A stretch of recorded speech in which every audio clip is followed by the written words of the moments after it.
Let's have a show of hands. Who won 90.4? Yes, sir. Yeah. Absolutely. Here you go. 90.4. The Modern Family. Let us bridge the gap between generations. Let us shape up the modern family. The Modern Family. The Modern Family. Join the discussion and give us your feedback. Live with Hatem Al Abdessalam and Dr. Wa'il Al-Harasi. The Modern Family. Praise be to Allah, the Lord of the heavens and the earth, and peace and blessings be upon our beloved Messenger Muhammad sallallahu alaihi wasallam. O Allah, grant us knowledge, wisdom and sincerity. Dear brothers and sisters, we salute you all with the salutation of the people of paradise. Assalamu alaikum wa rahmatullahi wa barakatuh. Thank you for tuning in to our program, The Modern Family. Me, your host, Hatem Al Abdessalam, and joining me, Wa'il Al-Harasi. Today is a continuation of our previous topic that we dedicated the coming 3 months for our brothers and sisters who have special needs. And today we have a very interesting topic and a very interesting guest as well. Our honorable guest today is Mrs. Rehab bint Ahmed Al-Lawatiya, who is a media officer at Oman Society for Hearing Impaired. Assalamu alaikum, Rehab. Wa alaikum salam, doctor. How are you? Alhamdulillah, how are you? It's an honor to have you on the show today. It's an honor being here. Thank you very much. Assalamu alaikum, Wa'il. Wa alaikum salam wa today? rahmatullahi wa barakatuh.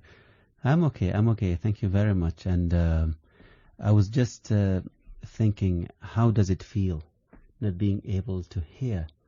And we would like to dedicate this show today talking about deafness and children with this particular disability. We have gone through several disabilities so far. Mm-hmm. We've heard about challenges they face at homes, within the society, and I just can't imagine what other challenges we should discover and what we will discover in today's show. I have met, I'm sure that a lot of you also have met people with challenges hearing, and for many years these people had difficulties to integrate, and they would create their own languages to communicate. But what we'd like to know from you today and learn from you today is, how can we deal with a child with disability? What is out there for them? How could parents deal with them? It's sad, but from last show we had two Blind sisters. Mm-hmm. One of them was driven Mm-hmm. all the way here and escorted by a deaf girl, Mm-hmm. and inshallah Mm-hmm. she would be the first Omani girl or deaf person in Oman Mm-hmm. to graduate as a graphic designer. MashaAllah. Yeah, so there is too much potential, and we are Of eager course. to hear from you. Yes, like you said, unfortunately, there is a number of challenges that the deaf people in Oman are facing. Not only in Oman, but in most of the countries. Mm-hmm. According to a census that was done a couple of years back, the number of deaf people in Oman was registered as 4,000. However, the society in Oman, the Society of Deaf in Oman, believes that their numbers are somewhere closer to 27,000 people. Wow. And this shows us, it's a concern to us, that why is there a huge gap between the number that has been registered and the actual number that, because the society knows each other, the people, the deaf community, they know each other, they deal with each other. And therefore, in the organization, we were planning on having a census conducted by us and the government jointly together to get the exact numbers. Otherwise, serving them would be a challenge in that case. I was talking to someone and we were discussing about the census, about the big gap, the big difference between the 4,000 and the 27,000. And he said mainly maybe the main concern would be that when the census that it was conducted, Yes. when it was conducted, many of the deaf were registered under special Very needs. true. This is exactly what I was about to discuss. The issue that we have is that there isn't a specialized census conducted for each and every different disability in Oman. To classify. To people. classify, it's a general one where they register all the people with special needs in Oman, and therefore it's not accurate at all. So the number that we ended up with 4,000 is definitely not the right number, and therefore we need a more specialized and specific census for each and every special need category. Dr. Wild, don't you think it's going to be difficult if we don't have the classification of the special needs to cater for their needs in different areas? Not having that classification it just makes it easier for us to understand why we don't have the facilities or enough Very facilities. true. I completely agree with you. Yeah, Yes. because if you don't know the numbers, if you don't know the classifications of disabilities available within the society, how would you be able to know the numbers or the services that you would like to provide for them? Exactly. Each of these categories need completely different services than the others, and therefore knowing these numbers would help us help them actually get the right services that they need. Is there any particular way that these surveys should be or could be conducted? Was the way it was conducted initially wrong? Do they depend on medical records, or how is it done? I wouldn't say wrong, but it takes us back to the same point that we need more specialized one for each category. If we try and approach the same way they do with the rest of the country, the same way needs to be followed, but with the people with special needs, but they need to segregate them. And maybe sometimes the parents don't think that they need to disclose this type of information. You will not be surprised that this could be true. The censors, when they came to our house, they just asked general questions. We're all fine. Yeah, we're all fine. Leave us alone. And nobody wants to specify if there is any problem or any child yes, with but in special that needs case, the gap shouldn't be that big. We're speaking about 27 to 4,000. That's a huge gap. So it's a joint thing from the government as the organization and the parents as well. How would the society be able to help in this? In the census, yes. you mean? Yeah. Well, when it comes to the families of the deaf, they need to be more collaborative with the people that are conducting these census by disclosing if there are any cases, by being more honest, more transparent.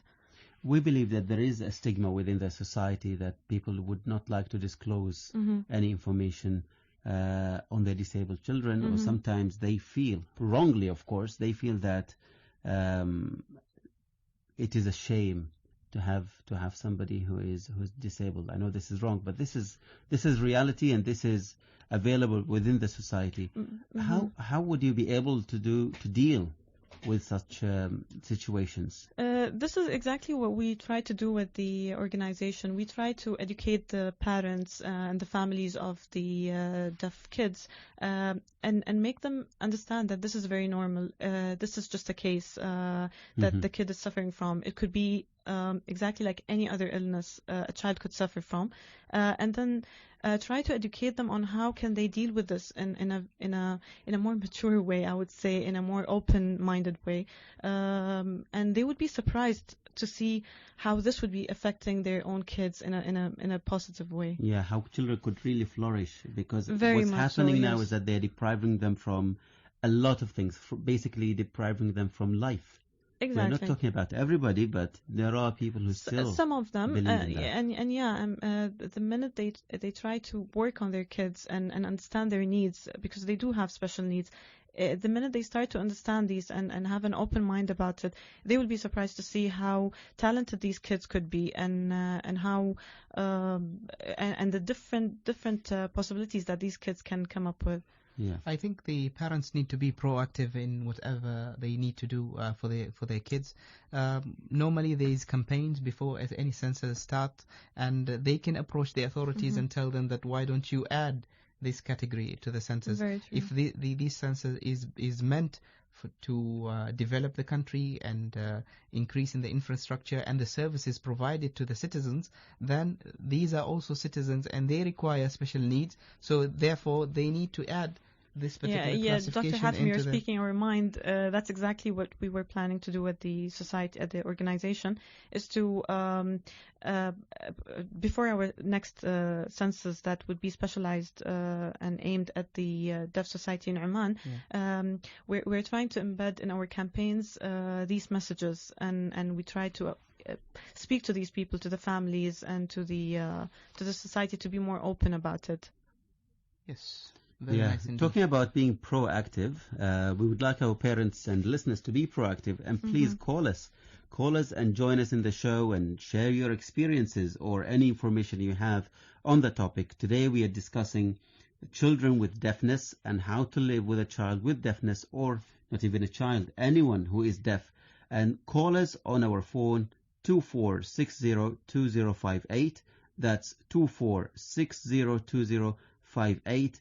The lines are open throughout the show, and we would love to hear from you and your side of the story.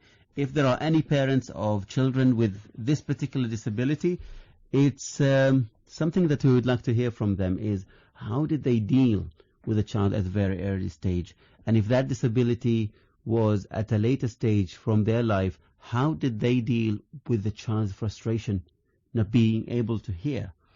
Talking about frustration, Dr. Weil, I remember when I used to work in the field, the oil and gas industry, and we had to wear earplugs so that to protect our hearing from the machinery, loud voices from the machinery. It was very frustrating.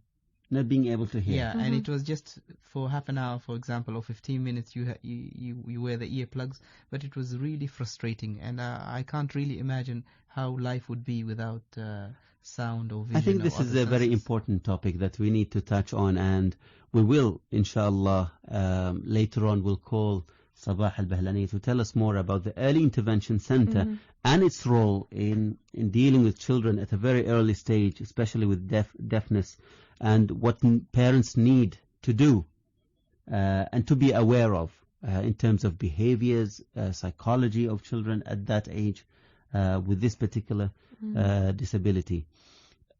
Rehab, something that we have learned and we are learning throughout our show is that it is not the government that needs to do more, but actually parents. Although it's mutual responsibility, it's a shared responsibility, but what parents need to do is much more what the government needs to do. The majority of centers were established initially by parents who were looking for something for their children, couldn't find anything, and they said, okay, we'll start something for my child and for somebody else. Very, very true. Yes. What happened, exactly like what you said, with the government, when we talk about government, we talk about services, specific services, maybe some organizations. But when it comes to the parents, that's where developing the kid comes.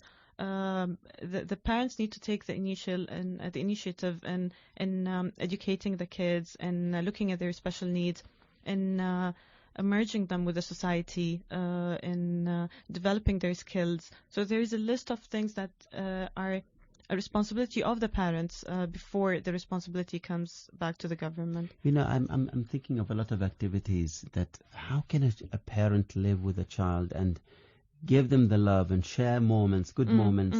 For example, reading a bedtime story for a child. It's a moment that the children cherish, and as a parent, when I miss that moment, I feel bad, and I must admit that I've stopped doing that for a while now, and the children are missing that.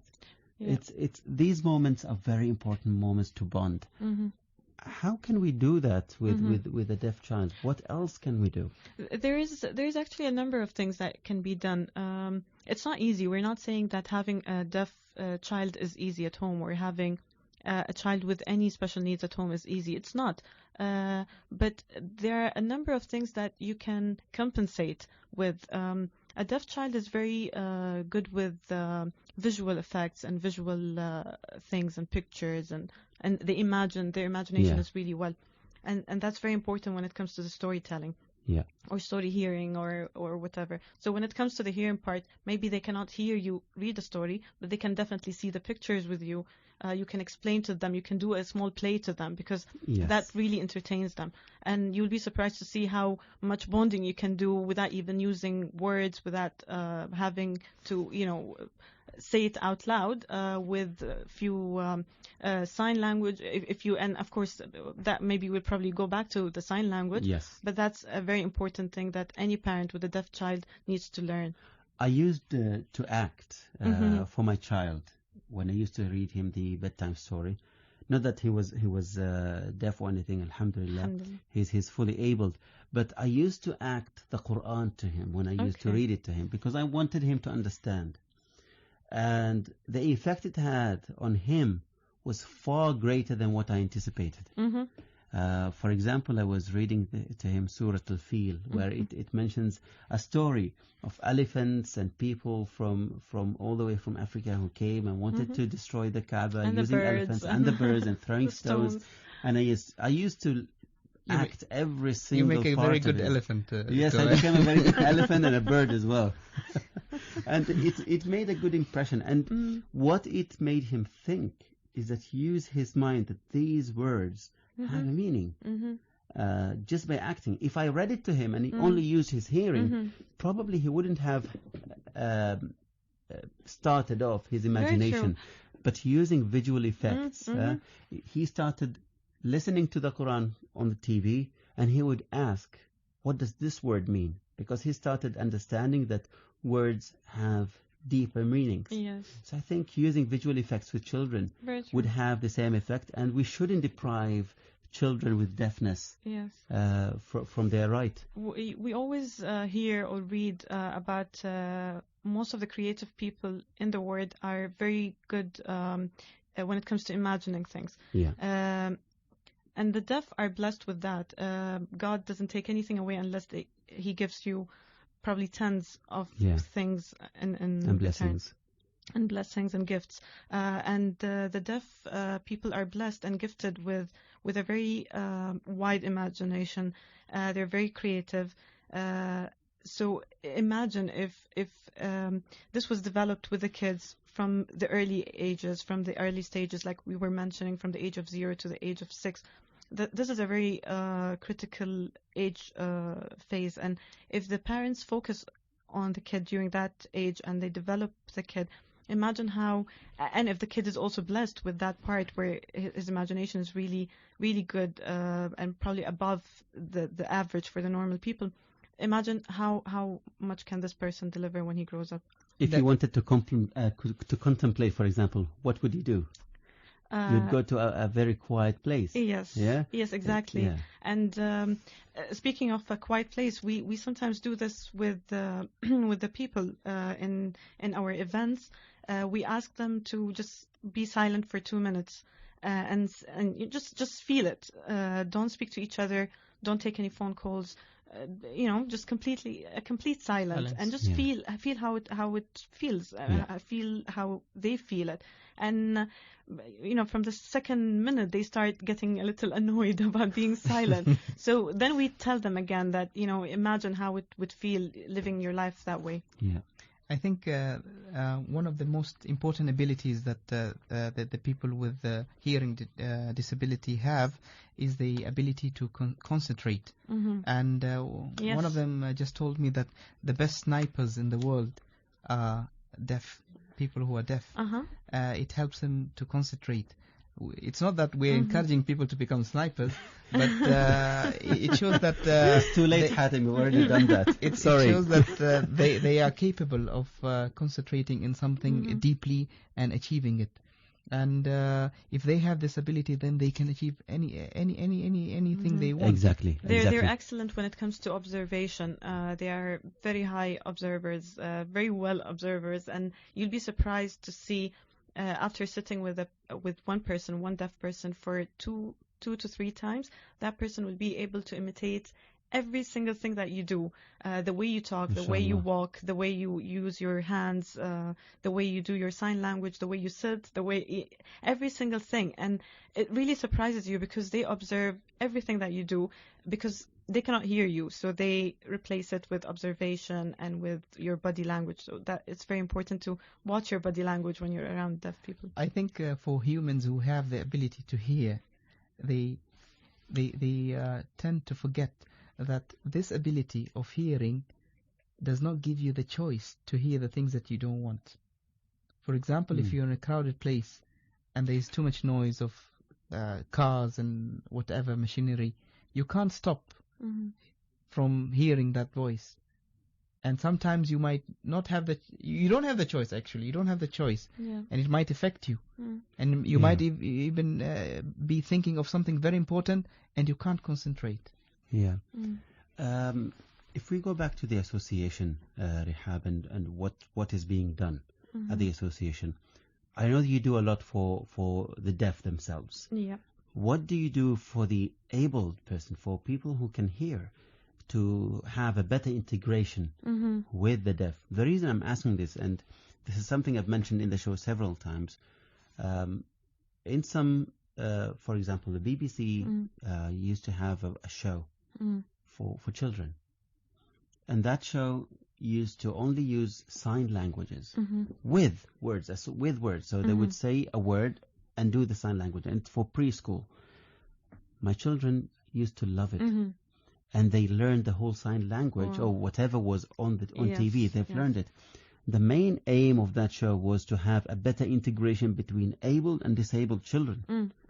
This is something really good. If the association could have enough funding to be able to do something like that, and in Omani TV, for example, you would have special cartoons or children's shows targeting deaf children and would teach able children to communicate. Even with the limited funding, so that we don't scare people away, even with the limited resources, what we try at the society to do is to educate the people, not other than the deaf, of course, to educate them on what are their responsibilities towards the deaf community. There's so much that they can do to give back to the deaf. We are not looking at having we're over the phase of needing the pity of people or finding donations for these people. What we're really looking at is educating these people about their responsibility towards the deaf. If they are offering them any services or any help, they're not doing them any favor. This is as a human being, as a citizen, you have so much responsibility towards the society, and deaf people are part of the society. So anything that you do and give back to the deaf is actually a responsibility, is an obligation, and is not a favor that you're offering back to them. We try to merge the people with the deaf society. We do roadshows in different parts of Oman. We visit different locations and we educate them about the deaf in different aspects. What the part that you mentioned about the Oman TV, for example, or the TV, we did achieve in the organization a very important part that we're all very proud of, which is having a section in a TV show in the morning dedicated to the deaf. So once in 2 weeks, it's a bi-weekly program or a section in the program which is completely dedicated to the deaf. It's presented by a deaf, and he hosts deaf people, and they discuss do you know, is it during the week related. or during weekends? It's a bi-weekly on a Wednesday. On a Wednesday. Yeah, so a Wednesday is dedicated to the deaf, and the other Wednesday is dedicated to the blind society. But see, the thing about this, that it assumes that they don't go to school, they don't go to work. This is not very much targeting the, let's say, the kids. However, I agree that the timing is not Ideal. ideal, but it happened that this was an initiative that was a joint initiative by the host of the program and the society, and therefore it happened to be on that program during the morning hour. And but however, I mean, technology, you can still play it on YouTube, and you can play it later on an app. To start with this program, we salute you for this achievement. Because I think it takes a lot of guts and it takes a lot of effort and confidence to start something like this.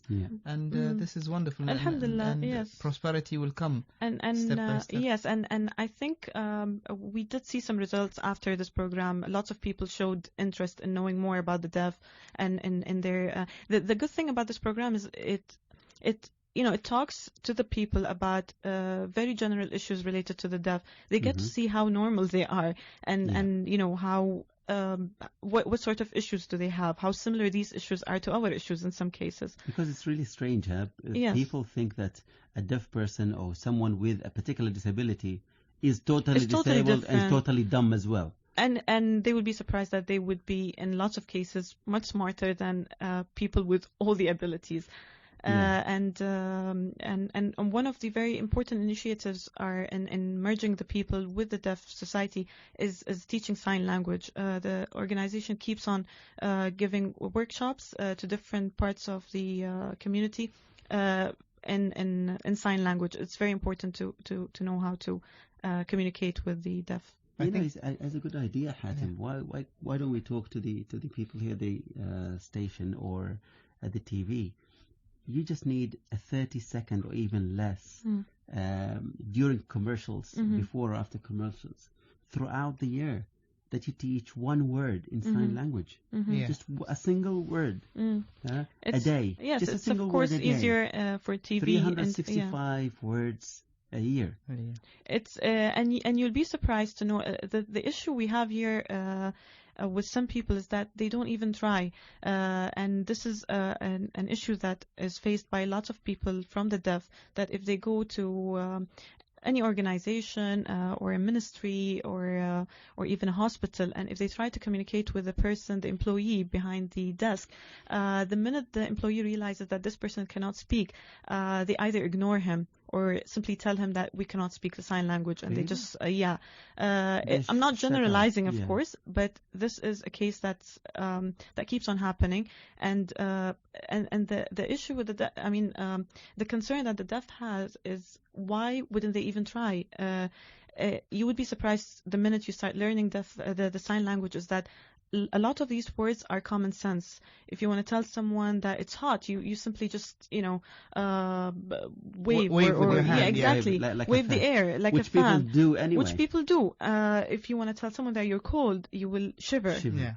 If you want to tell someone that you want to have tea, all you have to do is just imitate the sign of dipping the tea bag in a cup. How difficult is that? These are all universal exactly, signs. and we use them. We use them all the time. So the point that they have is that, why don't you even just try. If you show me that you're trying to understand what I'm saying, I will also try and make you understand, without using the official sign language, what exactly am I looking for and why am I here.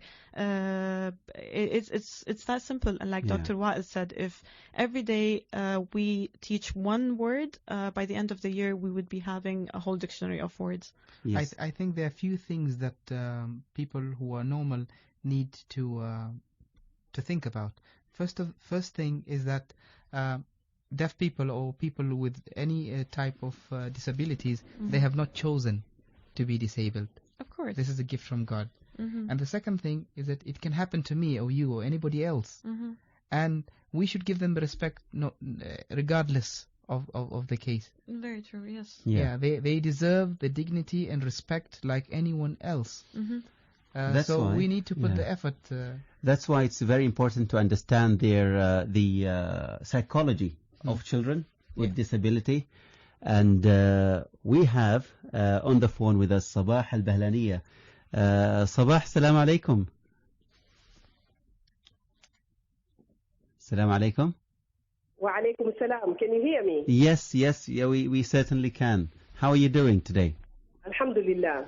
It's an honor to have you back in the show again, and This is something that we have touched on in previous shows, but we would like you to elaborate for us, please, on how do people need to deal with their children at a very early age, deaf children. How do they feel? We need to understand how children feel and what is the psychology behind children and deafness. What are the things that we need to avoid doing or saying to our children?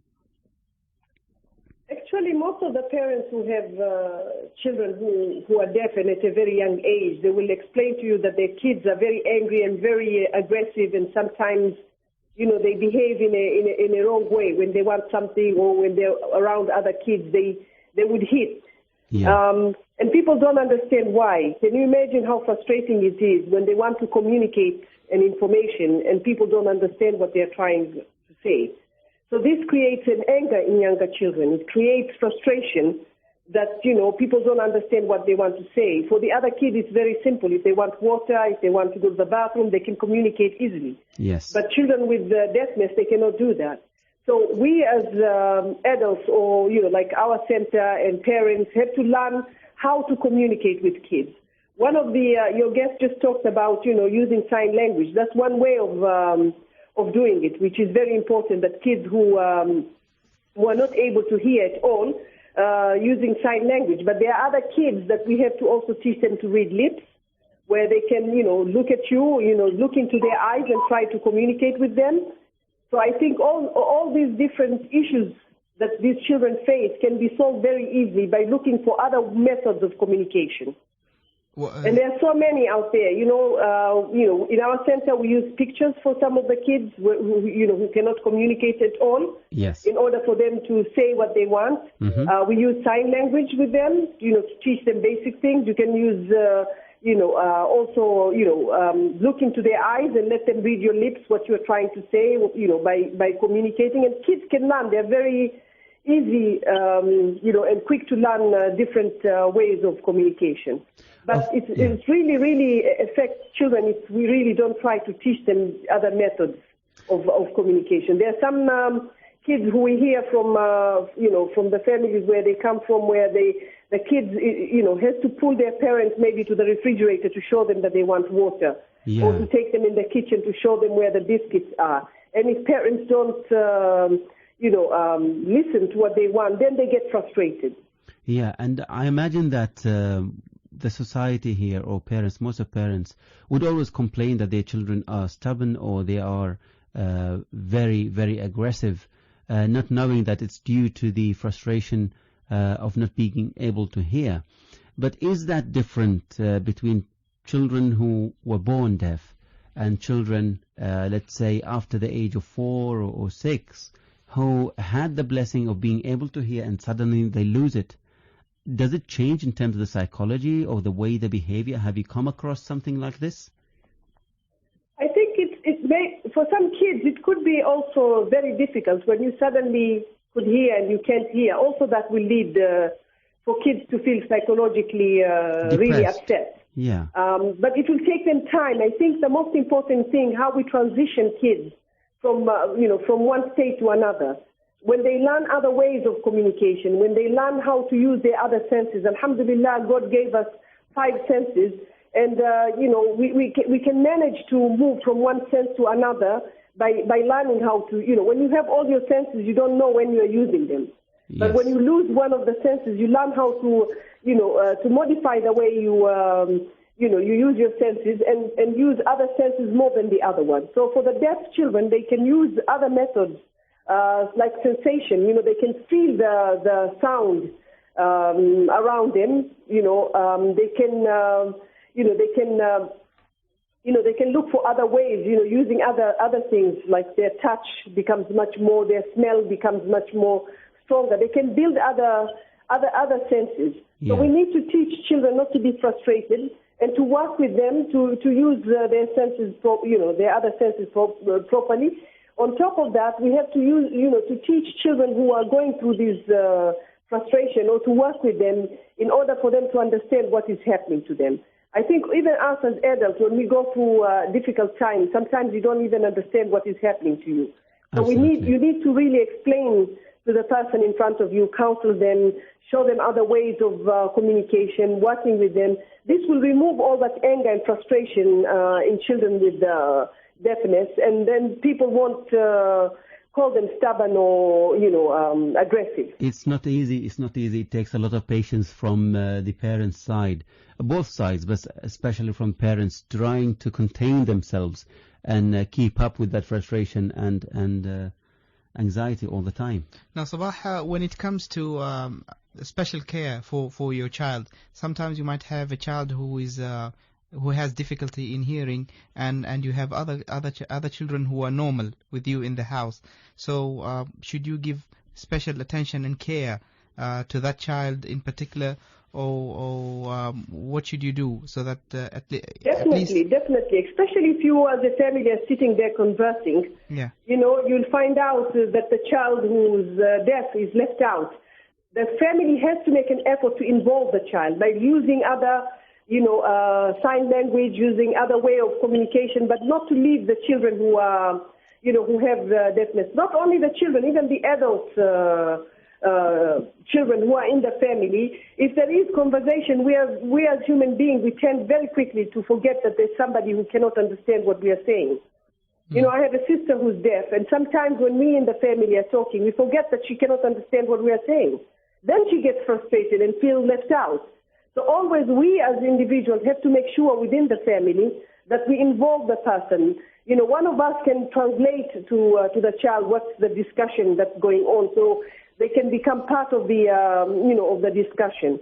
I think it's very important to be conscious in the family to be able to involve kids who have a problem with listening.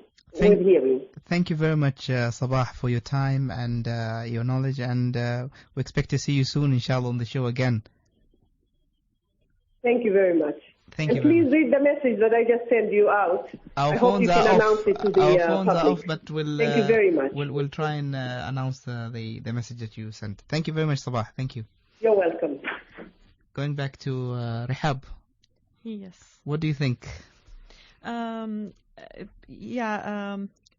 has mentioned some really very interesting points and very valid points, especially the part where she did mention that even the parents that are providing enough care to the kids and are providing special care to these deaf kids, they tend to forget that there is a person who cannot understand their conversations, and kids, the deaf people and kids in particular are very sensitive. They are very sensitive because imagine if you're sitting somewhere and you hear two people talk and then laugh, they look at you and then they laugh. In a foreign language. Yeah. You would assume right away that they're speaking about you, or it has something to do with you, or you're missing out something, and then you get very sensitive about it. So imagine if this is the case all the time, 24/7.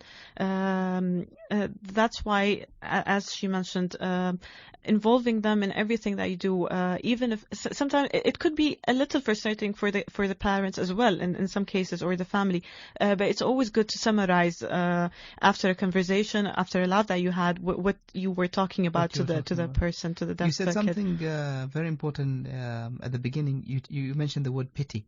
Yes. Or maybe sympathy. Yes. And most of us tend to have this pity on people with special needs. And we tend to forget that they are just a regular person like anybody else. Yes, exactly. And they deserve to be respected and treated like a normal person. Yes, exactly. The other day we had the sisters who were blind here at the show.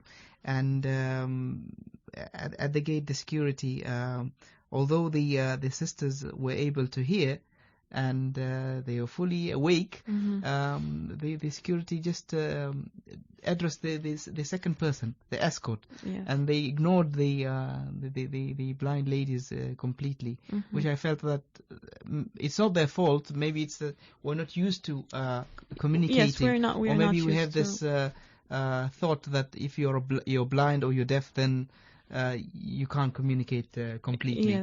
Yes. This is how we look at them. How do they look at us? That's a very good question. You wouldn't want to know. Really? No, we would. That's why we have the show. We would like you to deliver their point of view. It's very interesting. they're really very upset and very disappointed from us. Like I mentioned, when it comes to sign language, we don't even try to communicate with them. We don't try to understand their needs. We don't try to invite them. Does any one of you have a deaf friend? Maybe very few of us have deaf friends. Or take a step of, communicating with a deaf, or getting to know a deaf, or visiting a deaf, maybe even traveling with one. They are very disappointed when it comes to the things that we can do. We're not talking about funding them. We're not talking about building special organizations for them. We're not talking about employing them and all these things. We're talking about the very simple things, about merging them into societies and having a very casual conversation with them, and getting to know who they are, what are their concerns, what are their needs. Very simple, very basic things that we're ignoring completely. And that is making us look really bad in their eyes. The other thing that I noticed, that labeling them. If, for example, I'm explaining to Wael and I ask him, do you know Salim? And he says, which Salim? I wouldn't say that the Salim who works in, let's say, in PDO, or the Salim Al-Amri. I would say the Salim, the deaf guy. So labeling them with the disability, I think also, in my opinion, I might be wrong, this is totally wrong. We shouldn't label people. We should, they have their own personalities. They are people after all. They have feelings, so we shouldn't label them. You will be surprised to know that they are not very sensitive when it comes to calling them deaf.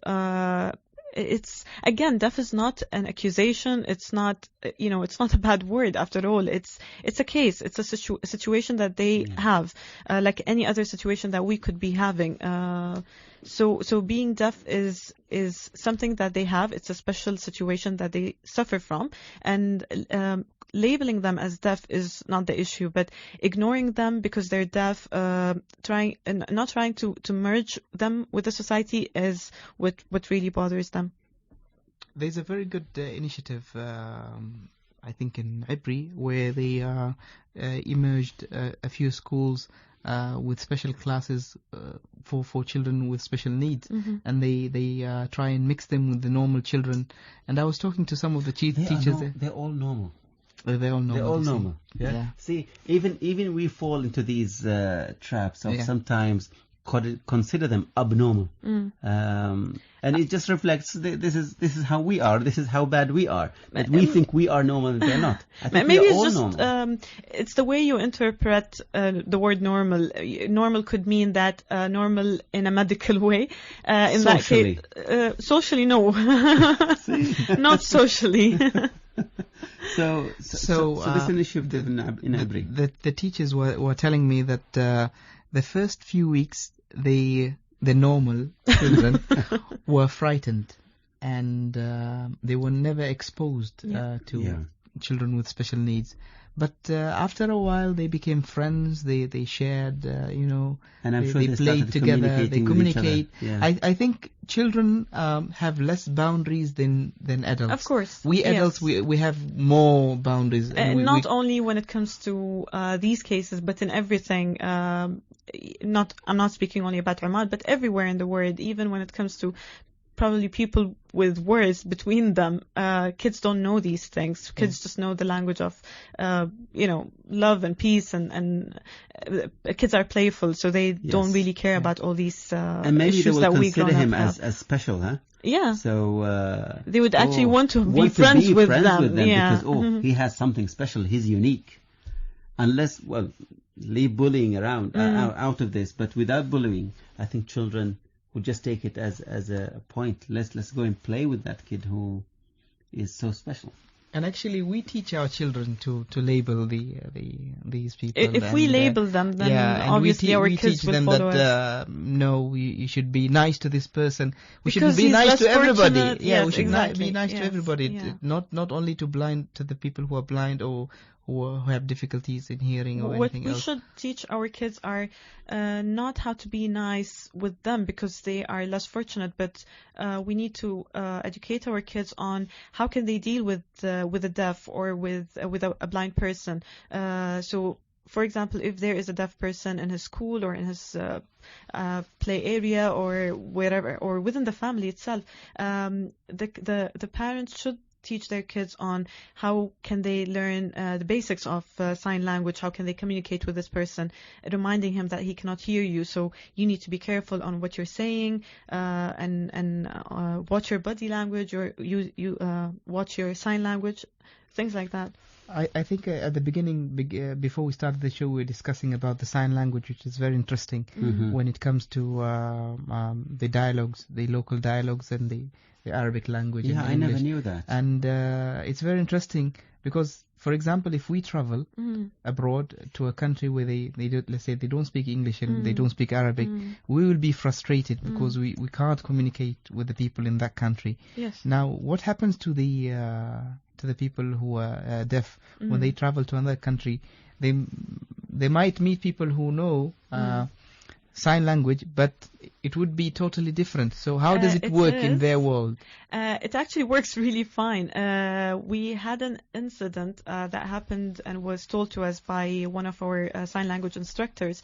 They were traveling to one of the Gulf countries, and they had, I think it was a sports game that they were traveling for, and then they had the Omani group, and then they had a Japanese group, and both of them were from the deaf. So what happened is that our instructor was the person in between, and he was translating from the sign language in Arabic to English to the interpreter from the other group. Wow. So and that actually person was Translating from English to... From a sign language to English, and from English to the sign language in Japanese. After a few words said here and there, he realized that the two groups started talking to each other with their own way. They created their own way, because there are lots of words that are familiar, like when it comes to food, to weather, to universal. There are some universal words, universal sign languages that you can still use them, and the deaf people from other countries can still understand you. So he just pulled away and left them both to communicate, and they did really well together. I always wondered, how do you teach a child sign language? How do you tell them that this sign with my hand means water, or means A, or means B? I don't know, I think I would how just does it bring work? the item. Exactly. You can also do and that. do it. Yeah, you can show them a picture if you don't have the item, and then and show them the sign language and point at the picture. And kids are fast learners, so. And when it comes to sign language, the translation, is it 100% per word? No. Or is it just a broader picture of what is being said? Exactly. It is a broader picture of what's being said. So, for example, like back to the same point where the deaf people use their imagination a lot. They picture everything that you say. So if you want to tell a deaf person that you want to walk out of that door, you want to open the door and then walk out and see someone, you will not use each and every word that you say. You will use the main words, so a door, the way out, and the person you want to meet, for example, and he gets it. As simple as that. Okay. Today I was fascinated. I met a few of Rehab's colleagues, and they were talking in sign language, and then the interpreter translated what they were talking. And I asked them what is their name and family name, and they could say it in sign language. You know, I would imagine that you can describe things in sign language, but how do you say, like, you're Harasi? How do I say Al-Harasi in sign language? I think it's easier than Al-Abd Salam. No, the thing is that they don't, after some time, if you're meeting a deaf for the first time and he asks you about your name, you have to spell the name for him. Each letter represents a sign language, or the other way around, actually. Each sign language will represent a letter. So you have to tell him the exact, using all the letters. With time, when they get to know you better, they will give you a sign. So I think, for example, yours would be something that you do all the time. So if you smile a lot, your sign would be smiley person. If you if you have a mole somewhere in your face, then that would be your sign language. So with time, it'll be like this. You're the elephant. Don't forget that. So they use sign languages with time. So people, they stop using names after some time, and they just use the sign language. So the minute they show a person that sign language, they know whom they're talking about. Interesting. What opportunities available for children in Oman, for deaf children, in terms of education? Is it full board, everything that a fully able child would have?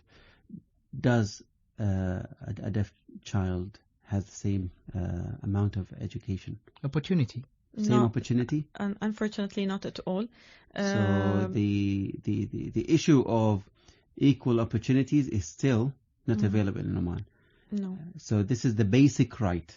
Although by a royal decree, everyone has the right for education or access to education. Yes. And up until now, there is nothing for deaf.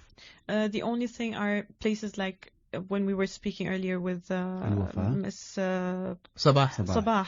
Early intervention. Yes, a center like her center is one of the few things that were established to serve these people for the lack of proper education system but and proper education. But it's not specialized for the deaf. Exactly, it's not specialized. So until the kid reaches to the age of 6, like we were discussing earlier, there aren't any education system that would such a shame that so much resources our children are resources for the country and such a waste.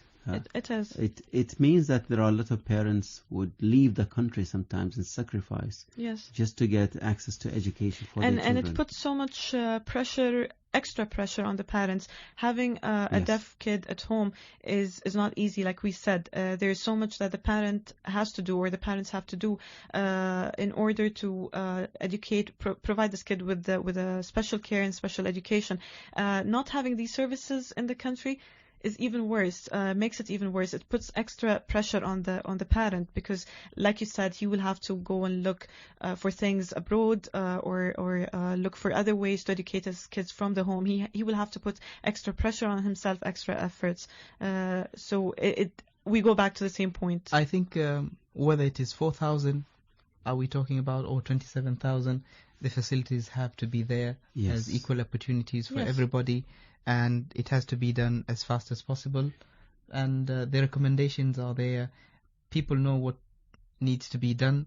It's only the people of the of authority. They have to take the proactiveness and start this. I think we need to urge people in authority to do something about giving children, any child, access to education. This is their basic rights, and they should get it. They must get it. We spend millions sending graduates abroad. Why can't we spend a fraction of those millions for children inside Oman to get access to education, to feel part of society? Yes. We are talking about basic education, elementary, nursery. And talking about education is one aspect only. What if someone is in distress? A deaf person is in distress. Can they call the police? Can they call the emergency services?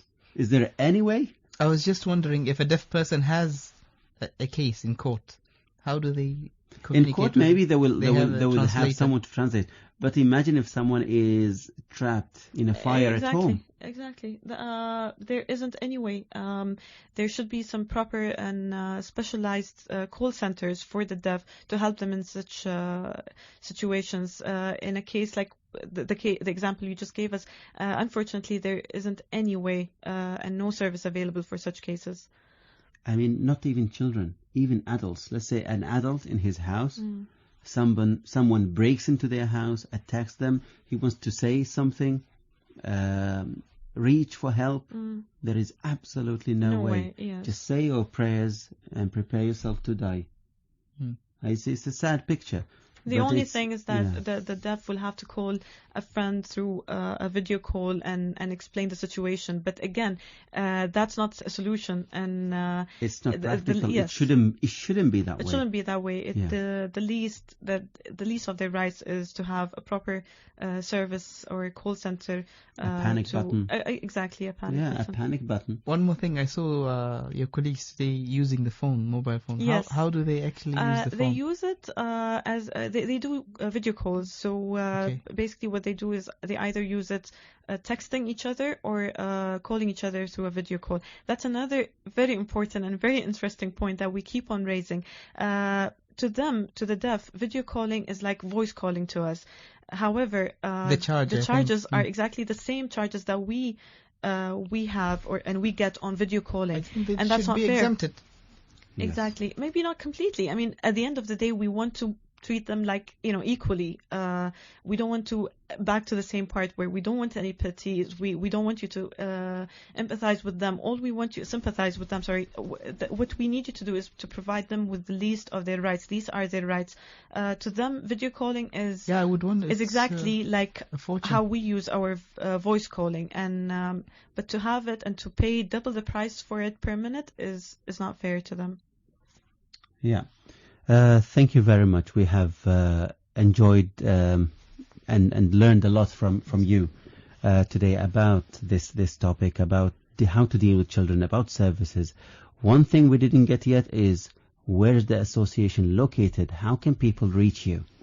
The simplest and easiest way to reach us is through our website. So if people just Google us, the Oman Society for the Hearing Impaired, we have all the contact, all our contact numbers are listed. They can easily contact us, and we would be more than happy to deal with different people, whether from the deaf or the other people, and to help them and educate them on how can they help the deaf people better. Rihab Al-Lawati, thank you very much again, and we hope to have you again in our show and talk about different aspects of training, because I understand that you also are in the business of training children And from the age of 6. 6 and women, skills and talent development. Okay, now we have news for children below 6 and wonderful news from Sabah Al-Bahlaniya, the Early Intervention Center, serving children from a very early stage, from a very early age, who were struggling to find funds. Eventually, alhamdulillah, yesterday, an agreement was signed to build a whole center. So the association or Early Intervention Center will have brand new headquarters and a whole new center MashaAllah. donated by Al-Madina Al-Aqariya, Al-Madina Real Estate. MashaAllah. And one of the shareholders, who did not want to mention his name, donated 1 million riyals. MashaAllah. So 1 million riyals. And in every show I say there is something that makes me proud to be an Omani. Last time it was the volunteers. the sisters who not only wanted to be involved in the workplace, but also wanted to pioneer something new. And today I'm also very proud to be an Omani that someone has donated 1 million riyals for the struggling Early Intervention Center. So congratulations to Oman, congratulations to Sabah and everyone in the Early Intervention Center. Congratulations to the families and children who would be able to benefit from the center. Thank you very much, dear listeners, for being with us. From me, Wa'il Al-Harrasi. And Hatem Al-Absalam. Fi amanillah. The modern family. Let us bridge the gap between generations. Let us shape up the modern family. The modern family. The modern family. Join the discussion and give us your feedback. Live with Hatem Al-Absalam and Dr. Wa'il Al-Harrasi. The modern family.